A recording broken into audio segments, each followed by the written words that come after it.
ಬೆಂಗಳೂರಿನ ಅಂತಾರಾಷ್ಟ್ರೀಯ ವಿಮಾನ ನಿಲ್ದಾಣದಲ್ಲಿ ಶನಿವಾರ ಭಾನುವಾರ ನಾಟಕೀಯ ಬೆಳವಣಿಗೆಗಳಿಗೆ ಸಾಕ್ಷಿಯಾಗಿದೆ.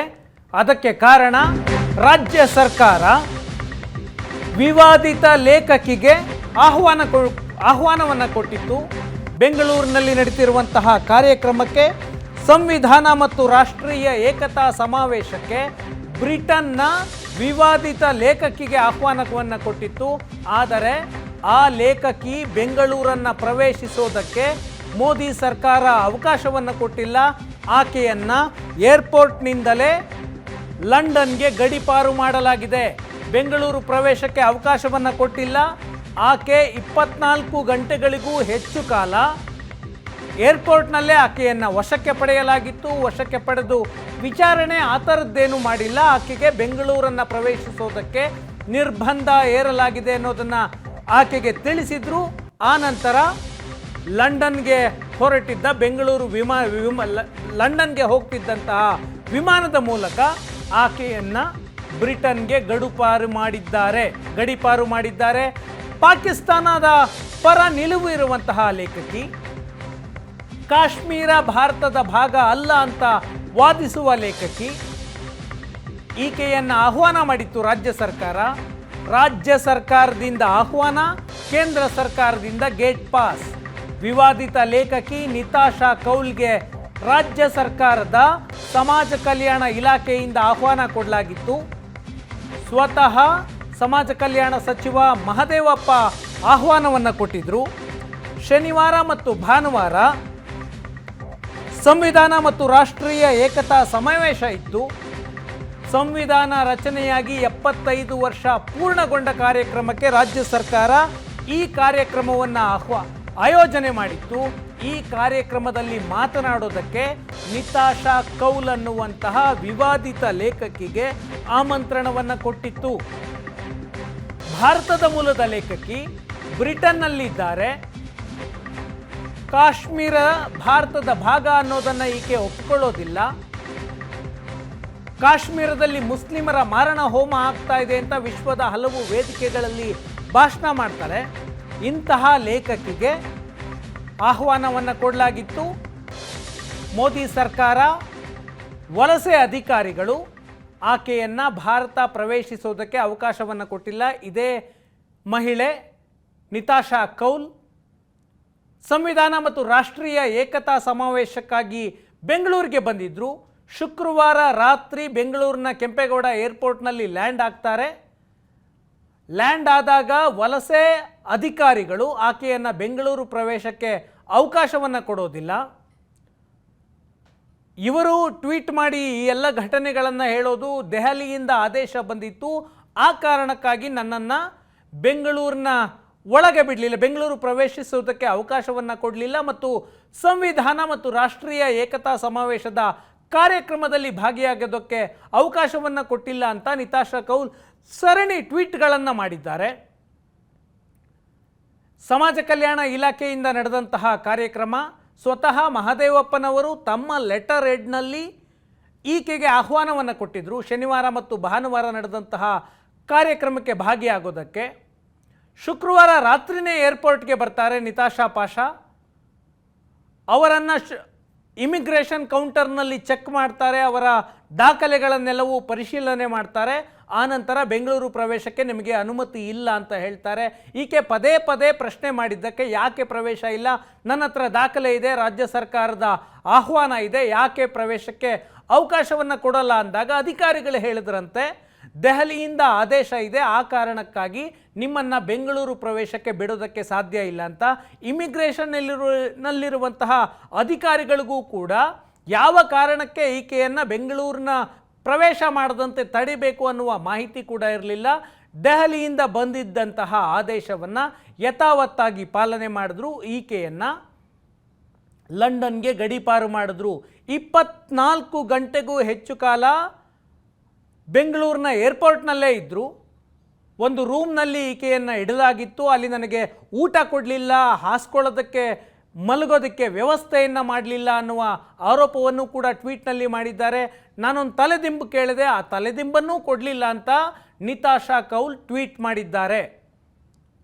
ಹಾಗಿದ್ರೆ ಯಾರು ಈ ನಿತಾಶಾ ಕೌಲ್? ಲಂಡನ್ನಲ್ಲಿ ವಾಸ ಮಾಡ್ತಾರೆ, ಉತ್ತರ ಪ್ರದೇಶದ ಮೂಲದವರು, ಈಗ ಲಂಡನ್ನಲ್ಲಿ ವಾಸ, ಉತ್ತರ ಪ್ರದೇಶದ ಗೋರಖ್ಪುರ, ಯೋಗಿ ಆದಿತ್ಯನಾಥ್ ಅವರ ಕ್ಷೇತ್ರ. ಮೂಲತಃ ಈಕೆಯದ್ದು ಶ್ರೀನಗರದ ಪಂಡಿತರ ಕುಟುಂಬ. ಆನಂತರ ಉತ್ತರ ಪ್ರದೇಶಕ್ಕೆ ವಲಸೆ ಬಂದಿದ್ದರು. ಯಾಕೆ ವಲಸೆ ಬಂದಿದ್ರು ಅಂತ ಈಕೆ ಹೇಳೋದಿಲ್ಲ, ನಾನು ಹೇಳ್ತೀನಿ ಆಮೇಲೆ. ಲಂಡನ್ನ ವೆಸ್ಟ್ ಮಿನಿಸ್ಟರ್ ವಿಶ್ವವಿದ್ಯಾಲಯದಲ್ಲಿ ಪ್ರಾಧ್ಯಾಪಕಿಯಾಗಿ ಕೆಲಸ ಮಾಡ್ತಾರೆ. ರಾಜಕೀಯ, ಪ್ರಜಾಪ್ರಭುತ್ವ, ಅಂತಾರಾಷ್ಟ್ರೀಯ ಸಂಬಂಧದ ಬಗ್ಗೆ ಹಲವು ವೇದಿಕೆಗಳಲ್ಲಿ ಉಪನ್ಯಾಸವನ್ನು ಕೊಡ್ತಾರೆ. ಅಮೆರಿಕದ ಕಾಂಗ್ರೆಸ್ನ ಸಭೆಯಲ್ಲೂ ಕೂಡ ಈಕೆ ಭಾರತದ ಬಗ್ಗೆ, ಕಾಶ್ಮೀರದ ಬಗ್ಗೆ ಉಪನ್ಯಾಸವನ್ನು ಕೊಟ್ಟಿದ್ದಾರೆ. ಈಕೆಯನ್ನು ರಾಜ್ಯ ಸರ್ಕಾರ ಆಹ್ವಾನವನ್ನು ಕೊಟ್ಟಿತ್ತು. ಈ ಭಾರತಕ್ಕೆ ಪ್ರವೇಶವನ್ನು ಕೊಡೋದಕ್ಕೆ ನಿರಾಕರಿಸಿದ ನಂತರ, ಅಂದರೆ ಬೆಂಗಳೂರು ಪ್ರವೇಶಕ್ಕೆ ಅವಕಾಶವನ್ನು ಏರ್ಪೋರ್ಟ್ನಲ್ಲೇ ನಿರ್ಬಂಧಿಸಿದ ಕಾರಣಕ್ಕೆ ಈಕೆ ಒಂದಷ್ಟು ಟ್ವೀಟ್ ಮಾಡಿದ್ರು. ನಾನು RSSನ ವಿರೋಧಿ, RSSನ್ನು ಟೀಕಿಸಿದ ಮಾತ್ರಕ್ಕೆ ನನಗೆ ಪ್ರವೇಶವನ್ನು ಕೊಟ್ಟಿಲ್ಲ. ರಾಜ್ಯ ಸರ್ಕಾರ ಅವಕಾಶವನ್ನು ಕೊಟ್ಟಿತ್ತು ಒಂದು ಕಾರ್ಯಕ್ರಮದಲ್ಲಿ ಭಾಗಿಯಾಗೋದಕ್ಕೆ. ಆದರೆ ಕೇಂದ್ರ ಸರ್ಕಾರ ನಾನು ಈ ಕಾರ್ಯಕ್ರಮದಲ್ಲಿ ಭಾಗಿಯಾಗೋದಕ್ಕೆ ಅವಕಾಶವನ್ನು ನಿರಾಕರಿಸಿದೆ. ಕನಿಷ್ಠ ನಾನು ಬರುವುದಕ್ಕೆ ಮೊದಲೇ ನನಗೆ ಈ ಬಗ್ಗೆ ಮಾಹಿತಿಯನ್ನು ಕೊಟ್ಟಿಲ್ಲ. ಭಾರತಕ್ಕೆ ಬಂದ ಮೇಲೆ ನನ್ನನ್ನು ಏಕಾಏಕಿ ನಿರ್ಬಂಧ ಮಾಡಲಾಗಿದೆ, ಬೆಂಗಳೂರನ್ನ ಪ್ರವೇಶಕ್ಕೆ ಅವಕಾಶವನ್ನು ಮಾಡಿಕೊಟ್ಟಿಲ್ಲ ಅಂತ ಸೀರಿಯಸ್ ಆಗಿ ಟ್ವೀಟ್ ಮಾಡಿದ್ದಾರೆ. ಜೊತೆಗೆ ಈಕೆ ನಾನು ಭಾರತ ವಿರೋಧಿ ಅಲ್ಲ, ನಾನು ಸರ್ವಾಧಿಕಾರಿ ಧೋರಣೆಯ ವಿರುದ್ಧ ಪ್ರಜಾಪ್ರಭುತ್ವದ ಪರವಾಗಿದ್ದೇನೆ, ಅಂದರೆ ನರೇಂದ್ರ ಮೋದಿ ಸರ್ಕಾರದ ವಿರುದ್ಧ ಸರ್ವಾಧಿಕಾರಿ ಆಡಳಿತ ಅನ್ನುವ ಆರೋಪವನ್ನು ಈಕೆ ಹಲವು ವೇದಿಕೆಗಳಲ್ಲಿ ಮಾಡಿದ್ದಾರೆ. ಹಲವು ವರ್ಷಗಳಿಂದ ನನ್ನನ್ನು ಹಿಂದುತ್ವದ ಟ್ರೋಲ್ಗಳು ಬೆದರಿಕೆಯನ್ನು ಹಾಕ್ತಾ ಇದ್ದಾರೆ, ಗೇಲಿ ಮಾಡ್ತಾ ಇದ್ದಾರೆ.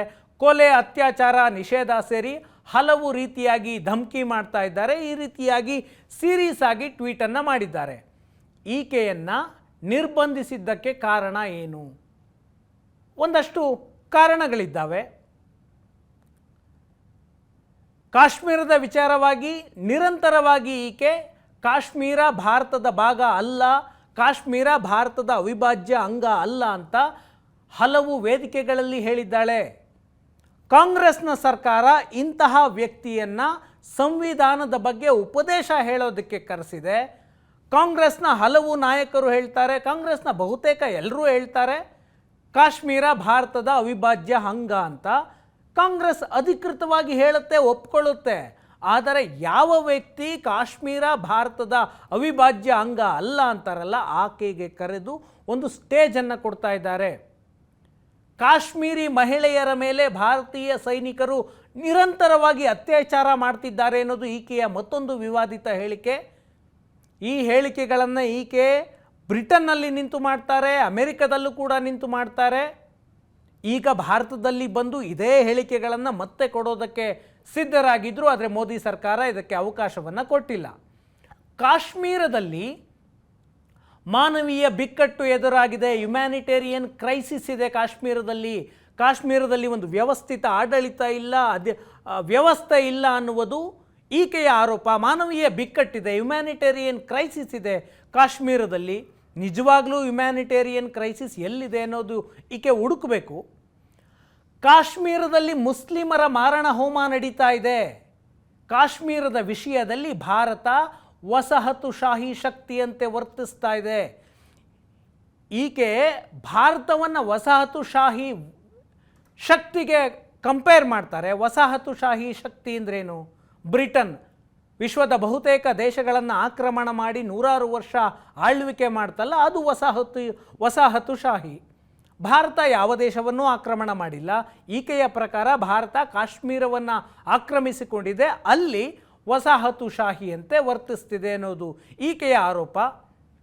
ಜೊತೆಗೆ ಕಾಶ್ಮೀರದ ವಿಷಯವಾಗಿ ಅಂತಾರಾಷ್ಟ್ರೀಯ ಸಮುದಾಯ ಮಧ್ಯಪ್ರವೇಶಿಸಬೇಕು, ಕಾಶ್ಮೀರಕ್ಕೆ ಸ್ವತಂತ್ರವನ್ನು ಕೊಡಿಸಬೇಕು ಅನ್ನುವುದು ಈಕೆಯ ವಾದ. ಈಕೆಯ ವಾದಕ್ಕೆ ಪೂರಕವಾಗಿ ಒಂದು ಉದಾಹರಣೆಯನ್ನು ಕೊಡ್ತಾರೆ. ಕಾಶ್ಮೀರದ ವಿವಾದ ಭಾರತ ಮತ್ತು ಪಾಕಿಸ್ತಾನದ ಮಧ್ಯೆ ತಲೆದೋರಿದಂತಹ ಸಂದರ್ಭದಲ್ಲಿ ನೆಹರು ಈ ವಿಷಯವನ್ನು ವಿಶ್ವಸಂಸ್ಥೆಗೆ ತೆಗೆದುಕೊಂಡು ಹೋದರು. ಹಾಗಾಗಿ ಇದು ವಿಶ್ವಸಂಸ್ಥೆಯಲ್ಲೇ ಇತ್ಯರ್ಥ ಆಗಬೇಕು, ಅಂತಾರಾಷ್ಟ್ರೀಯ ಸಮುದಾಯ ಮಧ್ಯಪ್ರವೇಶ ಮಾಡಬೇಕು ಅನ್ನುವುದು ಈಕೆಯ ವಾದ. ಒಂದು ರಾಜ್ಯದಲ್ಲಿ ನಡೆದಂತಹ ಕಾರ್ಯಕ್ರಮ ಸಂವಿಧಾನ ಮತ್ತು ರಾಷ್ಟ್ರೀಯ ಏಕತಾ ಸಮಾವೇಶ. ಸಂವಿಧಾನದ ಬಗ್ಗೆ ಮತ್ತು ರಾಷ್ಟ್ರೀಯ ಏಕತೆಯ ಬಗ್ಗೆ ನಡೆದಂತಹ ಕಾರ್ಯಕ್ರಮ. ಭಾರತ ವಿರೋಧಿ ಹೇಳಿಕೆಗಳನ್ನೇ ನೀಡುವ ಇಂಥವರು ಈ ಕಾರ್ಯಕ್ರಮಕ್ಕೆ ಯಾಕೆ ಬೇಕು?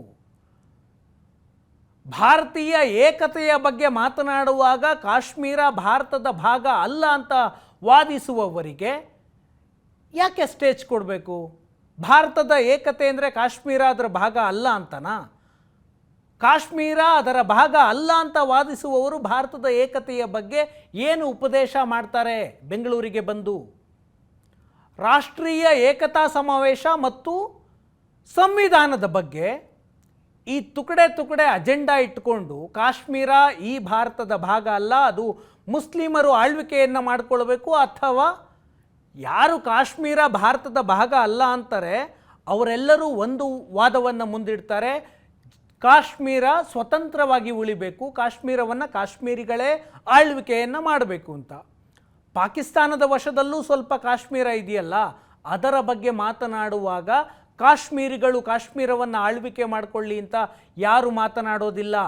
ಕಾಶ್ಮೀರಿಗಳು ಕಾಶ್ಮೀರವನ್ನು ಆಳ್ವಿಕೆ ಮಾಡಿಕೊಳ್ಳಿ ಅಂತ ಯಾವತ್ತಾದರೂ ನಿರ್ಧಾರ ಆಗಿದ್ದಿದ್ರೆ, ಅದು ಆಗೋದಿಲ್ಲ, ಆಗಿದ್ದಿದ್ರೆ ಮರುಕ್ಷಣವೇ ಪಾಕಿಸ್ತಾನದ ಪಾಲಾಗುತ್ತೆ.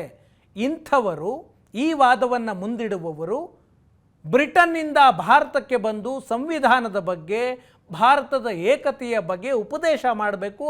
ಆ ಉಪದೇಶವನ್ನು ಕನ್ನಡಿಗರು ಕೇಳಿಸಿಕೊಳ್ಬೇಕಾ? ಅಂತಾರಾಷ್ಟ್ರೀಯ ಮಟ್ಟದಲ್ಲಿ ಭಾರತದ ಬಗ್ಗೆ ಅಪಪ್ರಚಾರ ಮಾಡೋದು, ಆರ್ಟಿಕಲ್ 370 ರದ್ದತಿಯನ್ನು ವಿಶ್ವದ ಹಲವು ವೇದಿಕೆಗಳಲ್ಲಿ ವಿರೋಧ ಮಾಡೋದು, ಆರ್ಟಿಕಲ್ 370 ಇದ್ದಾಗಲೇ ಕಾಶ್ಮೀರ ಚೆನ್ನಾಗಿತ್ತು, ಆರ್ಟಿಕಲ್ 370 ರದ್ದು ಮಾಡಿರೋದು RSS ಅಜೆಂಡಾ, ಈ ರೀತಿಯಾಗಿ ಟೀಕೆ ಮಾಡುವವರನ್ನು ಕರೆಸಿದ್ಯಾಕೆ? ಒಂದು, ಈಕೆ ನರೇಂದ್ರ ಮೋದಿಯವರ ವಿರೋಧಿ, BJPಯ ವಿರೋಧಿ, RSSನ ವಿರೋಧಿ, ಆಕೆಯ ಸ್ವಾತಂತ್ರ್ಯ ಅದು. ಆದರೆ ತಮ್ಮ ರಾಜಕೀಯ ಅಜೆಂಡಾಗೋಸ್ಕರ BJP ವಿರೋಧಿ ಅನ್ನುವ ಒಂದೇ ಕಾರಣಕ್ಕೆ ಈಕೆಯನ್ನು ಕಾರ್ಯಕ್ರಮಕ್ಕೆ ಅತಿಥಿಯಾಗಿ ಕರೆಸಿತ್ತ ಕಾಂಗ್ರೆಸ್ ಅಂತ. ಏಕೆಂದರೆ ಆಕೆಯ ಹಿನ್ನೆಲೆಯನ್ನು ಕೂಡ ತಿಳ್ಕೊಳ್ಬೇಕಾಗಿತ್ತಲ್ಲ. ಸ್ವತಃ ಮಹದೇವಪ್ಪನವರು ತಮ್ಮ ಲೆಟರ್ ಹೆಡ್ನಲ್ಲಿ ಈಕೆಯನ್ನು ಆಹ್ವಾನಿಸಿದ್ದಾರೆ ಸಂವಿಧಾನದ ಬಗ್ಗೆ ಉಪದೇಶವನ್ನು ಕೊಡೋದಕ್ಕೆ, ಭಾರತದ ಏಕತೆಯ ಬಗ್ಗೆ ಮಾತನಾಡೋದಕ್ಕೆ. ಇವರು ಯಾಕೆ ಆರ್ಟಿಕಲ್ 370 ಇರಬೇಕಿತ್ತು ಅಂತ ವಾದ ಮಾಡ್ತಾರೆ ಅಂದರೆ, ಇವರಿಗೆ ಕಾಶ್ಮೀರದಲ್ಲಿ ಶಾಂತಿ ಇರೋದು ಇವರಿಗೆ ಬೇಕಾಗಿಲ್ಲ. ಇವರಿಗೆ ಬೇಕಾಗಿರೋದು ಅಲ್ಲಿ ನಿರಂತರವಾಗಿ ಹಿಂಸಾಚಾರ ಆಗಬೇಕು, ಕಲ್ಲು ತೂರಾಟ ಆಗಬೇಕು, ಬೆಂಕಿ ಹತ್ಕೊಳ್ಬೇಕು. ಇಸ್ಲಾಮಿಕ್ ಉಗ್ರವಾದ ಕಾಶ್ಮೀರದಲ್ಲಿ ಇರಬೇಕು ಅನ್ನುವುದು ಇವರ ವಾದ. ಯಾಕಂದರೆ ಇಷ್ಟು ವರ್ಷಗಳಲ್ಲಿ ಇಸ್ಲಾಮಿಕ್ ಉಗ್ರವಾದ ಕಾಶ್ಮೀರವನ್ನು ಇನ್ನಿಲ್ಲದಂತೆ ಒತ್ತಿ ಹುರಿಸಿದೆ. 5 ಲಕ್ಷಕ್ಕೂ ಹೆಚ್ಚು ಕಾಶ್ಮೀರಿ ಪಂಡಿತರು ಅಲ್ಲಿಂದ ಜೀವ ಉಳಿಸ್ಕೊಳ್ಳೋದಕ್ಕೆ ಮನೆ ಮಠಗಳನ್ನು ಬಿಟ್ಟು ಓಡಿ ಬಂದಿದ್ದಾರೆ. ಯಾರು ಹಿಂದೂಗಳು ಅವರ ಮನೆಗಳನ್ನು ಮಾರ್ಕ್ ಮಾಡಿ ಮಾಡಿ ಮಾಡಿ ಬೆಂಕಿ ಹೊತ್ತಿಸಲಾಯಿತು. ಅದರ ಬಗ್ಗೆ ಮಾತನಾಡೋದೇ ಇಲ್ಲ ಇವರು ಮಾತನಾಡೋದು ಆರ್ಟಿಕಲ್ 370ಯನ್ನು ತೆಗೆದರು ಅಂತ. ಆರ್ಟಿಕಲ್ 370ಇಂದ ಲಾಭ ಮಾಡ್ಕೊಂಡಿದ್ಯಾರು? ಅಬ್ದುಲ್ಲಾ ಫ್ಯಾಮಿಲಿ, ಮುಫ್ತಿ ಫ್ಯಾಮಿಲಿ, ಅಷ್ಟೇ ತಾನೆ. ಒಂದಷ್ಟು ಉಗ್ರರು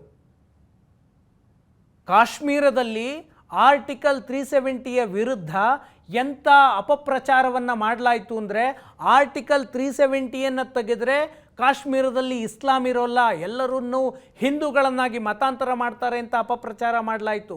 ಕಾಶ್ಮೀರದ ಎಲ್ಲ ಮಸೀದಿಗಳನ್ನು ಹಿಂದೂ ದೇವಸ್ಥಾನಗಳನ್ನಾಗಿ ಮಾಡಿಬಿಡ್ತಾರೆ ಅಂತ ಅಪಪ್ರಚಾರವನ್ನು ಮಾಡಲಾಯಿತು. 2019 ಆಗಸ್ಟ್ 5ನೇ ತಾರೀಕು ಮೋದಿ ಸರ್ಕಾರ ಆರ್ಟಿಕಲ್ 370ಯನ್ನು ರದ್ದು ಮಾಡಿತು.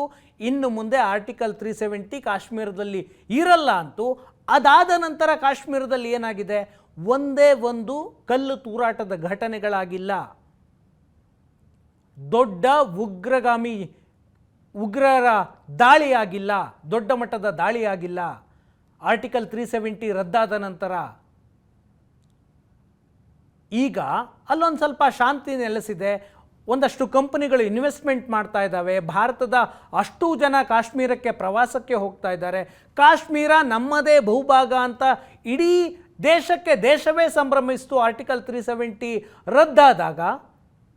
ಈಗ ಇವರು ಬಂದು ವಾದ ಮಾಡ್ತಾರೆ ಕಾಶ್ಮೀರಕ್ಕೆ ಆರ್ಟಿಕಲ್ 370 ಬೇಕಿತ್ತು, ಆರ್ಟಿಕಲ್ 370 ಇದ್ದರೆ ಮಾತ್ರ ಕಾಶ್ಮೀರದಲ್ಲಿ ಸಂವಿಧಾನ ಇರುತ್ತೆ ಅಂತ. ಆರ್ಟಿಕಲ್ 370 ಎಲ್ಲಿವರೆಗೂ ಕಾಶ್ಮೀರದಲ್ಲಿತ್ತೋ ಅಲ್ಲಿವರೆಗೂ ಭಾರತದ ಸಂವಿಧಾನ ಕಾಶ್ಮೀರದಲ್ಲಿ ಲಾಗು ಆಗ್ತಾ ಇರಲಿಲ್ಲ. ಕಾಶ್ಮೀರಕ್ಕೊಂದು ಪ್ರತ್ಯೇಕ ಸಂವಿಧಾನ ಇತ್ತು. ಕಾಶ್ಮೀರಕ್ಕೆ ಭಾರತದ ಸಂವಿಧಾನ ಲಾಗು ಆಗಬಾರ್ದು ಅಂತ ವಾದ ಮಾಡುವವರು ಭಾರತದಲ್ಲಿ ಬಂದು ಸಂವಿಧಾನದ ಬಗ್ಗೆ ಇಂಥವರು ಬಂದು ಉಪದೇಶ ಮಾಡಬೇಕಾ?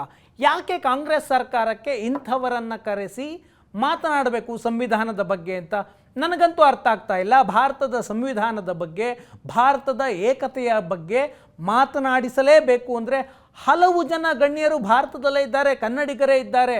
ಅಂಥದ್ರಲ್ಲಿ ಈ ತುಕಡೆ ಮನಸ್ಥಿತಿಯನ್ನು ಯಾಕೆ ಕರೆಸಿದ್ರು ಅಂತ ಗೊತ್ತಿಲ್ಲ. ಇತ್ತೀಚೆಗೆ ಕೇಂದ್ರ ಸರ್ಕಾರ ಆರ್ಟಿಕಲ್ 370 ರದ್ದಾದ ನಂತರ ಏನೆಲ್ಲ ಬದಲಾವಣೆಗಳಾಗಿದೆ ಅಂತ ಒಂದಷ್ಟು ಮಾಹಿತಿಯನ್ನು ಕೊಡ್ತು.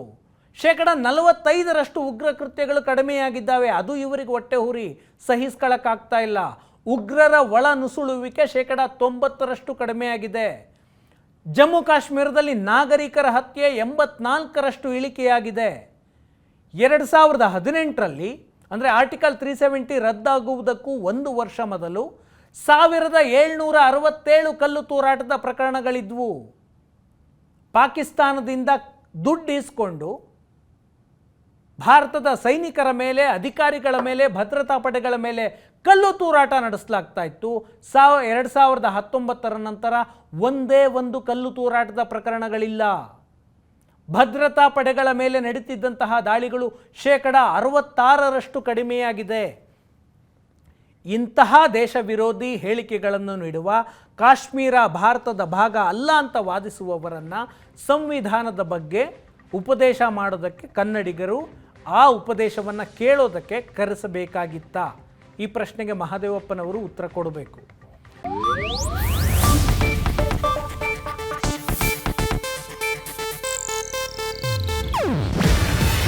ಇದು ಏಷ್ಯಾನೆಟ್ ನ್ಯೂಸ್ ನೆಟ್ವರ್ಕ್ ಪ್ರಸ್ತುತಿ. ನೀವು ನೋಡ್ತಿದ್ದೀರಾ ಏಷ್ಯಾನೆಟ್ ಸುವರ್ಣ ನ್ಯೂಸ್.